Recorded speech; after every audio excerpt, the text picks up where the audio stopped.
দণ্ডারণ্যে উনি গমন করবেন। এই কথা শুনে তার স্ত্রী শতরূপা বলছেন, হে প্রভু, হে আমার প্রাণনাথ স্বামী, তুমি যেখানে যাবে আমি সেখানেই যাব। এবার স্বামী স্ত্রী সেখানে গেলেন। দেখেন, ভজন, আমরা তো আমাদের জীবনের প্রথম লক্ষ্য হলো ভজন। ভজনটাকেই গৌতম তন্ত্রে নারদ প্রশ্ন তুলেছেন। স্বয়ং ভগবান বলছেন যে ভগবান অন্বেষণ ইতি ভজনম, অর্থাৎ ভগবানের সন্ধান লাভ করার পথ অনুসরণ করার নামই ভজন। তাহলে আমরা যে ভজন কীর্তন আমরা করছি এখানে, আমরা প্রতিনিয়ত সেই পরমেশ্বরের সন্ধান আমাদের করতে হবে। কারণ মানুষ জন্মের একমাত্র লক্ষ্য হলো ঈশ্বর দর্শন। ঈশ্বর কোথায় আছেন, ঈশ্বরকে পেতে হবে, ঈশ্বরের দর্শন লাভ করতে হবে। ঈশ্বরের পাদপদ্ম পাওয়ার জন্য কিন্তু আমাদের জীবনের প্রতিটা মানুষেরই মোক্ষম উদ্দেশ্য। তা কি হলো, যখন সাধন ভজন করলেন, করার পর যম নিয়ম আসন এভাবে সমাধিত হলেন 23,000 বছর। 23,000 বছর সাধনা করবার পর স্বয়ং পরমেশ্বর বললেন, হে মনু, তোমার সাধনায় আমি সন্তুষ্ট হয়েছি, এবার বর প্রার্থনা করো। তখন মনু বললেন কি, যার কণ্ঠস্বর এত মধুর, আমি তার দর্শন লাভ করতে চাই, দর্শন অন্তে আমি আমার বর প্রার্থনা করব। দেখেন, তখন স্বয়ং ভগবান দর্শন দিলেন, দিয়ে বললেন, এবার মনু বলো তুমি কি চাও। তখন স্বয়ং ব্রহ্মার পুত্র মনু বললেন, হে ভগবান, আমি আপনাকে পুত্র রূপে আমি লাভ করতে চাই। দেখেন, আমরা ভগবানের কাছে অনেক কিছু চেয়ে থাকি, ধনাং দেহি, বিদ্যাং দেহি, পুত্রাং দেহি, রূপং দেহি, যশং দেহি, কিন্তু ভগবানের কাছে কি চাইতে হয় দেখেন। ভগবত কি দর্শন দিচ্ছে এখানে, হে পরমেশ্বর, আমি তোমাকে পুত্র রূপে লাভ করতে চাই। তখন ভগবান বললেন, তথাস্তু।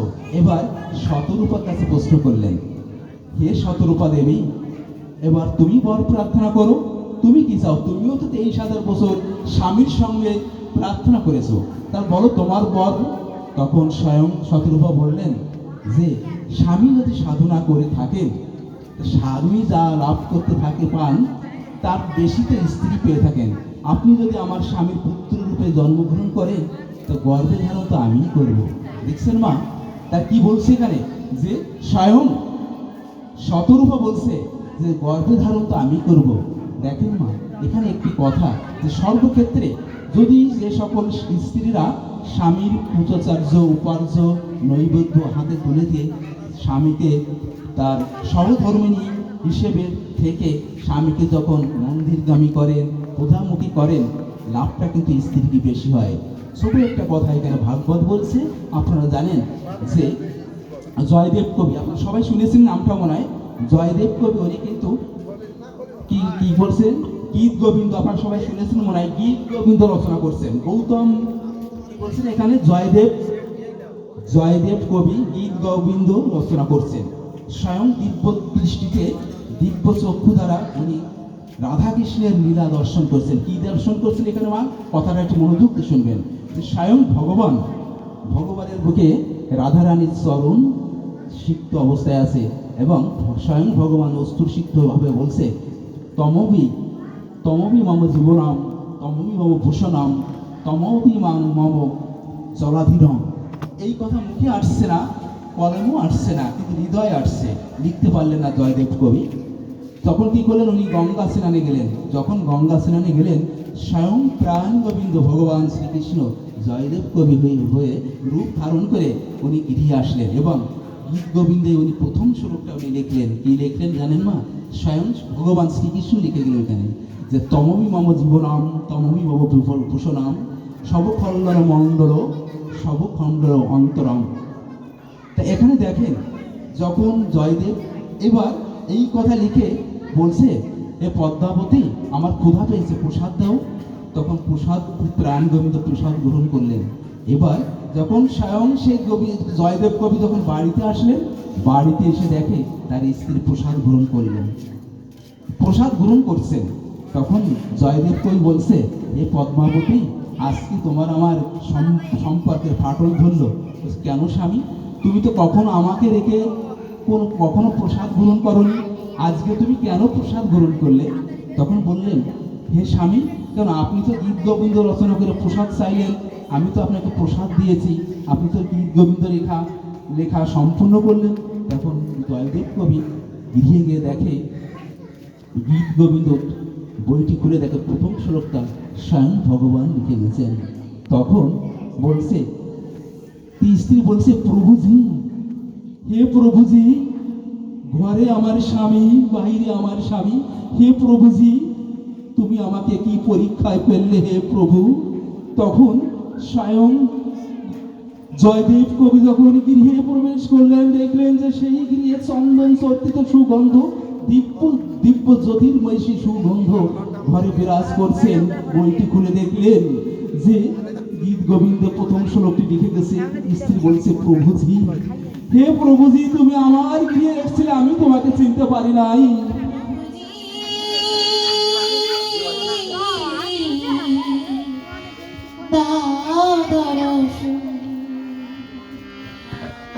আশায় আশায় জেগে আছে দুটি পিয়াসী নয়ন, প্রভুজি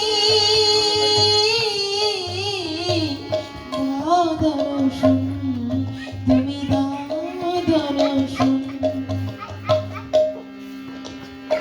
এবার সেই কবিরাজ জয়দেব কবি বললেন, আজ ওই প্রসাদ আমাকে দাও, আমি সারা জনম সাধনা করেছি, তব সাধনা করেছি প্রাণ গোবিন্দকে পাওয়ার জন্য, সে দর্শন তুমি পেলে, নিজ হাতে প্রসাদ গ্রহণ করালে তাকে।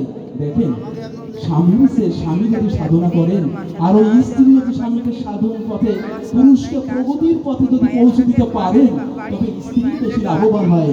স্বয়ং প্রাণ গোবিন্দ সেই পদ্মাবতীর হাতে প্রসাদ গ্রহণ করলেন, পদ্মাবতীকে দর্শন দিলেন। জয়দেব কবি এসে নিজের স্ত্রীকে প্রণাম করছে, হে পদ্মাবতী, তুমি আমার সে ভাগ্যবতী, আজ তোমার চরণ ধুলি আমার মাথায় দাও, আমার প্রাণ গোবিন্দ দর্শন তুমি পেলে, যার সাধন আমি সারা জন্ম করেছি।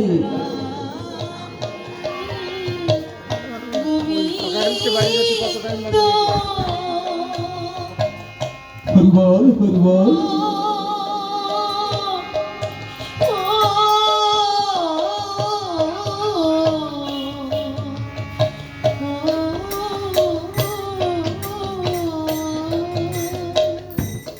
হরে কৃষ্ণ।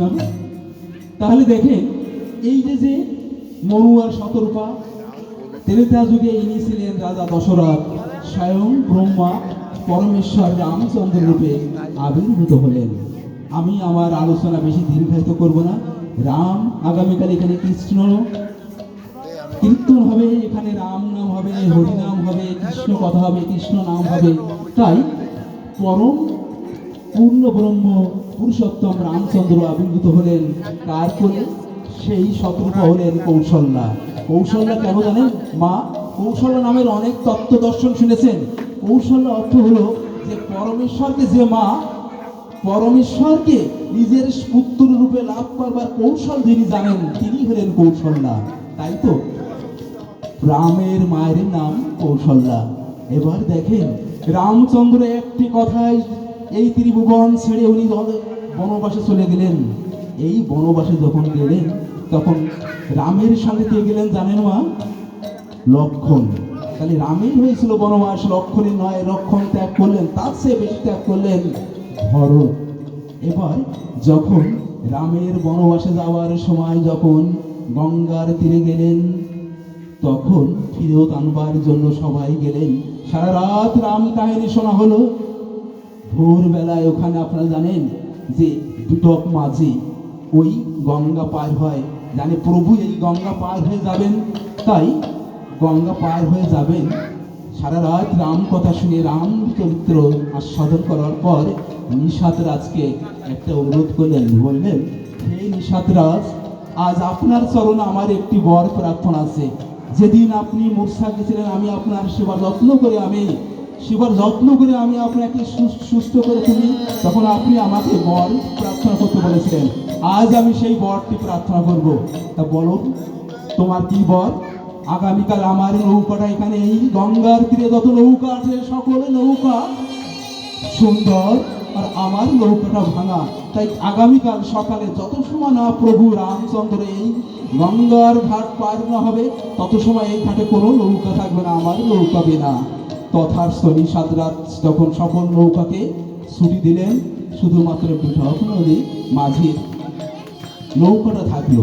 এবার দেখেন স্বয়ং রামচন্দ্র যখন গঙ্গা তীরে পার হতে যাচ্ছে, তখন মাঝি কিন্তু উল্টো দিক ফিরে পিছন ফিরিয়ে দাঁড়িয়ে আছে। তখন স্বয়ং রামচন্দ্র বলছেন, হে মাঝি ভাই, ও মাঝি ভাই, কৃপা করে একটু পার করে দেন। দেখেন ভাগবত কি বলছেন এখানে, স্বয়ং পরমেশ্বর রামচন্দ্র পুরুষোত্তম তিনি মাঝিকে বলছেন, হে মাঝি ভাই, কৃপা করে একটু পার করে দেন। আর আমাদের এখানে অনেক লোকে কি বলে, নৌকা পার হওয়ার জন্য এ মাঝি এদিকে আয়, এই রিক্সা যাবে কি। দেখেন স্বয়ং পুরুষোত্তম ভগবানের কি গুণ, কি মহিমা। তাহলে এই সেই ভগবান রামচন্দ্র, রাম এবং কৃষ্ণ দুজনেই কিন্তু পরমেশ্বর, কিন্তু দুটি লীলাই আকাশ আর পাতাল পার্থক্য। ভগবান শ্রীকৃষ্ণের যতক লীলা, একটা লীলাও কিন্তু মানব জন্মের জন্য অনুকরণ নয়, কারণ সবই বিপরীত। ভগবান শ্রীকৃষ্ণ 8 সন্তান, অষ্টম গর্ভে এসেছিলেন, আর রামচন্দ্র চতুর্থ, মানে 4 ভাই হিসেবে আসছেন। ভগবান রামচন্দ্রের এক স্ত্রী, আর ওদিকে ভগবান শ্রীকৃষ্ণের শাস্ত্র মতো বলছে 16,108 জন স্ত্রী। আর কি আছে জানেন, ভগবানের শ্রীকৃষ্ণের যত লীলা পারবেন আপনি গিরি গোবর্ধন উঁচু করে রাখতে পারবেন, সাপের মাথায় আসতে পারবেন, কিন্তু রামচন্দ্রের প্রতিটা লীলাই মানুষের অনুকরণযোগ্য। এই জন্য রাম পুরুষোত্তম। এখানে কি বলছে, জোরহাত করে বলছে মাঝিকে। তখন মাঝি কি বলছে জানেন, মাঝি প্রথমবার বলেছেন, মাঝি শোনেন নাই। দ্বিতীয়বার বলেছেন মাঝিকে, হে মাঝি পার করে দেন, শোনেন নাই। লক্ষণ তো জানেন একটু উগ্র। হে মাঝি, আপনাকে বারবার আমার দাদা ডাকছে, আপনি কেন ডাক শুনছেন না? তখন মাঝি জোরহাত করে বলছেন, হে লক্ষণ, আমি কেন ডাক শুনছি না তুমি জানো? আমি কেন ডাক শুনছি না? আমি এই গঙ্গার তীরের মাঝি, আর এই ত্রিভুবনের মাঝি হলে তোমার দাদা স্বয়ং ভগবান রামচন্দ্র। শেষের দিনে যেদিন আমাদের এই জীবনের এই জগতের মায়া ছেড়ে আমরা যেদিন এই আমাদের সেই পরম মাঝি, জগৎ মাঝির দুয়ারে ঘাটে আমরা যেদিন যাব, সেদিন যেন মাঝি আমাদের দেরি না করে। হে রাম, হে ভগবান, তোমার এই ভবতরী যেদিন আমরা ভব নদী যেদিন পার হব, সেদিন যেন আমাদের একটু দেরি করো না। এবার কি বলছেন, ঠিক আছে মাঝি, তোমার কথা আমি রাখছি, আমি কাউকে দেরি করাবো না, এবার আমাকে একটু গঙ্গা নদী পার করে দাও। তখন বলছে, আমি সারা রাত রাম কাহিনী শুনেছি, আমি শুনেছি তোমার পরে আমার কোনো অভিযোগ নাই, তোমার চরণ ধুলিতে আমার অভিযোগ আছে। তোমার ওই চরণ ধুলির জন্য, চরণ ধুলির স্পর্শে, ওই চরণ ধুলির স্পর্শে পাথর নারী রূপ নিয়েছে। তোমার ওই চরণ ধুলিতে যদি আমার নৌকা নারী রূপ নেয়, আমি একজন নারীকে খেতে দিতে পারি না, 2 জন নারীকে কি করে খেতে দেবো? আমার একটা শর্ত আছে, তবে কি, আমি যাতে জল সেচি যে কাঠের তৈরি, এখানে আপনার চরণকে আমি ধৌত করব। দেখেন উদ্দেশ্য কি, দেখেন তখন স্বয়ং মাঝি রামের চরণ ধৌত করছেন। আর তখন কি বলছে, রাম কাঁপছে, বলছে, প্রভু আপনি আমার মাথায় হাত রাখেন। দক্ষিণ হস্ত মাঝির হাতে রাখলেন, মাথায় রাখলেন, আর পায় চরণ ধোয়াচ্ছে। মনে মনে বলছে, হে গোবিন্দ রাখো চরণে, হৃদয়ে তার বাসনা একটা, হে গোবিন্দ রাখো চরণে। রাখো চরণে, হরিবল, হরিবল। গোবিন্দ রাখো চরণে, মোরা তব চরণে শরণাগত, মোরা তব চরণে তব শরণাগত, আশ্রয় দাও প্রভু আশ্রিত জনে, হে গোবিন্দ রাখো চরণে, হে গোবিন্দ রাখো চরণে। প্রাণ গোবিন্দ গোবিন্দর চরণ লাভ করবার জন্য আমাদের এই দুর্লভ মনুষ্য জন্ম পেয়েছি। আমাদের কোনো শক্তি নাই, তবু পরমেশ্বর ভগবান বলছে তোদের এই মুক্তির দ্বার স্বরূপ এই দুর্লভ মনুষ্য জন্ম দিয়েছি, যা তো আমার ধামে ফিরে আয়। আর সেই ধামে যেতে গেলে একমাত্র প্রাণ গোবিন্দের চরণ লাভ করতে হবে। তাই তো মাঝি প্রাণ গোবিন্দ রামচন্দ্রের চরণ অমৃত গ্রহণ করবার জন্য চরণ ধৌত করছে। এবার কি করছে জানেন?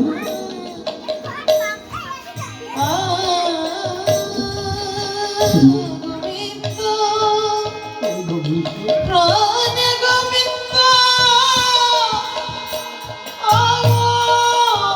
হে গোবিন্দ, কৃপা করো। হে গোবিন্দ, সকল মানব জাতির কল্যাণ করো, সকলের মাঝে শুভ বুদ্ধির উদয় হোক।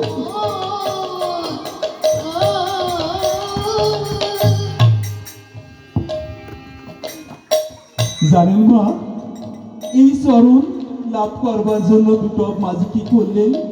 উনি বলছেন, রাধারানীকে বলছেন, স্বয়ং সীতা মাতাকে বলছে, হে মা, আমি এক যুগে কচ্ছপ ছিলাম, এক জন্মে আমি প্রাণ গোবিন্দর চরণ লাভ করবার জন্য যখন পিল পাই আমি প্রাণ গোবিন্দর চরণের সম্মুখে গেছিলাম, তখন আপনি আমাকে কচ্ছপ জীব মনে করে আমাকে দূরে সরে দিয়েছিলেন। তাই তো আমি পেয়েছিলাম, আমি সাধন করেছিলাম, আমি সবসময় প্রাণ গোবিন্দকে ডাকছিলাম, হে গোবিন্দ আমাকে মনুষ্য জন্ম দান করো, আমি যেন ভগবানের চরণ লাভ করতে পারি। তাই আজকে আমি আপনাদের সকল চরণে মিনতি জানাচ্ছি, আপনারা সবাই প্রাণ গোবিন্দের চরণ লাভ করবার জন্য প্রার্থনা জানাবেন। যে কোনো এক জন্মে অবশ্যই আপনি আমার প্রাণ গোবিন্দের চরণ আপনি পেয়ে যাবেন। অস্ত্র পূর্বে যখন চরণ সিদ্ধ হতে গেছিলেন, চরণ স্পর্শ করতে গেছিলেন, লক্ষ্মী মাথা তখন তাকে দূরে সরিয়ে দিয়েছিলেন। তখনই বলছিলেন, মা আমি জন্তু হলে আমাকে আমার প্রাণ গোবিন্দর চরণ লাভ করতে দিলেন না, তা কৃপা করুন আমাকে যেন দুর্লভ মানুষ্য জন্ম হয়। তাই আজ মানুষ্য জন্ম পেয়ে ঘাটের মাঝে আসছে, প্রাণ গোবিন্দের চরণ লাভ করেন। আপনারা সবাই কৃপা করবেন। আজকের এই সুন্দর অনুষ্ঠানের আয়োজন করেছেন যিনি রসরাজ মহাশয়, প্রতি বছর এইরকম অনুষ্ঠান করে থাকেন আপনাদের এত সাধুগুরু বৈষ্ণবের চরণ লাভ করবার জন্য। তিনি যেন তার উত্তরসূরি এই বংশে যারা গত হয়েছে সবাই যেন প্রাণ গোবিন্দের চরণ লাভ করতে পারেন, তাদের আত্মার যেন উদ্যোগতি হয়। এই বলে সবাই একটা রাধা কৃষ্ণ প্রেমানন্দ একবার আর যে সকল ভক্তরা অক্লান্ত পরিশ্রম করে আজকে এই যে মহাত্ম অনুষ্ঠানের আয়োজন করেছে, তারা প্রত্যেকে যেন গোবিন্দ পর্বত লাভ করেন। আমরা সেই ব্রজের বাসির সুর যেন শুনতে পারি, এই ব্রজ ধামে যেন সেই প্রাণ গোবিন্দের বাসির সুর আমরা শ্রবণ করতে পারি, আমাদের যেন উন্নতি হয়, আমাদের হৃদয় যেন লালন করতে পারে।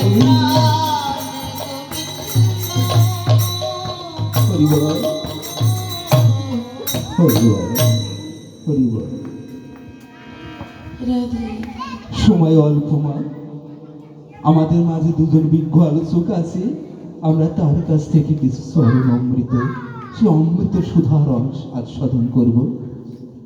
হরে কৃষ্ণ। আসুন আমরা সবাই বলি, সে প্রাণ গোবিন্দ নাম স্মরণ করি আর বলি, হরে কৃষ্ণ